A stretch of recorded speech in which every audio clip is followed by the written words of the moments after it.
छत्तीसगढ़ की सियासत में बेहद चर्चित रहे अंतागढ़ टेप कांड के मामले में क्लोजर रिपोर्ट दाखिल कर दिया गया है। 10 साल बाद सबूतों के अभाव में इस मामले को खत्म किया गया है। रिपोर्ट में आरोपियों के आवास की पुष्टि होने की वजह से इस मामले में क्लोजर रिपोर्ट को मंजूरी दे दी गई है। क्या अंतागढ़ टेप कांड का क्या है पूरा मामला, क्यों 10 साल बाद एक बार फिर से लेकर इसे सियासत गरमा गई है, देखिए इस खास रिपोर्ट में। अंतागढ़ टेपकांड के मामले ने छत्तीसगढ़ की सियासत की दशा और दिशा बदल दी थी। अंतागढ़ उपचुनाव में कांग्रेस प्रत्याशी की नाम वापसी से शुरू हुआ बवाल एक दशक तक चलता रहा। पहले तो अंतागढ़ उपचुनाव के तत्कालीन कांग्रेस प्रत्याशी मंतूराम पवार की ऐन वक्त में नाम वापसी को लेकर बवाल मचा। इसके बाद नाम वापसी के पीछे के षड्यंत्र और वायरल ऑडियो ने सियासत की दशा और दिशा को बदलने का काम किया। तत्कालीन प्रदेश कांग्रेस के अध्यक्ष और पूर्व मुख्यमंत्री भूपेश बघेल ने आरोप लगाया था कि अजीत जोगी और पूर्व मुख्यमंत्री डॉक्टर रमन सिंह के कहने पर प्रलोभन में आकर मंतूराम पवार ने अंतागढ़ उपचुनाव से ऐन वक्त पर अपना नाम वापस ले लिया, जबकि मंतूराम पवार ने दावा किया था कि संसाधन उपलब्ध नहीं होने की वजह से उन्होंने चुनाव मैदान बीच में ही छोड़ दिया।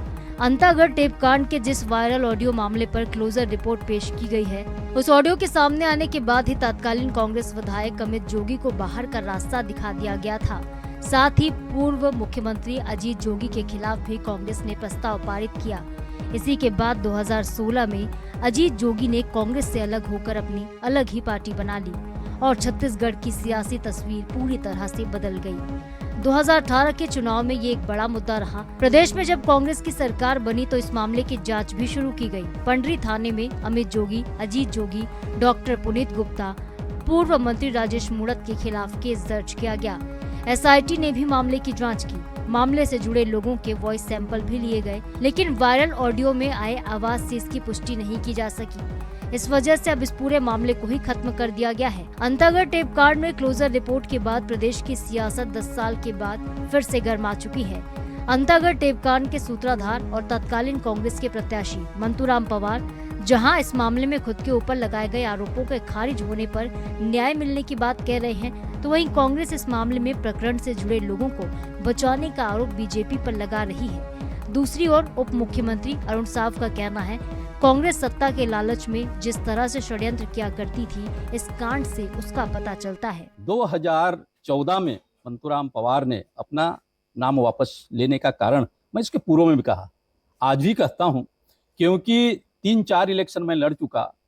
कांग्रेस के अंतर कला के कारण मेरे को चुनाव का हार देखना पड़ा और 2014 में तो कहा था कि मैं चुनाव लड़ना नहीं चाहता हूं, पर मुझे जबरदस्ती यानी कि चुनाव लड़ने के लिए इन लोगों ने कहा और जब स्थिति परिस्थिति ऐसा आया तो मैं अपना नाम वापस लिया था। और जब ये पूरा संपूर्ण जांच होने के बाद कल और आज के बीच में मंतूराम पवार को क्लीन चिट मिला है। देखिए, भारतीय जनता पार्टी सरकार में ये अंतागढ़ टेप कांड हुए थे, जिसमें भारतीय जनता पार्टी के भी बहुत सारे वरिष्ठ नेता भी उसमें शामिल थे।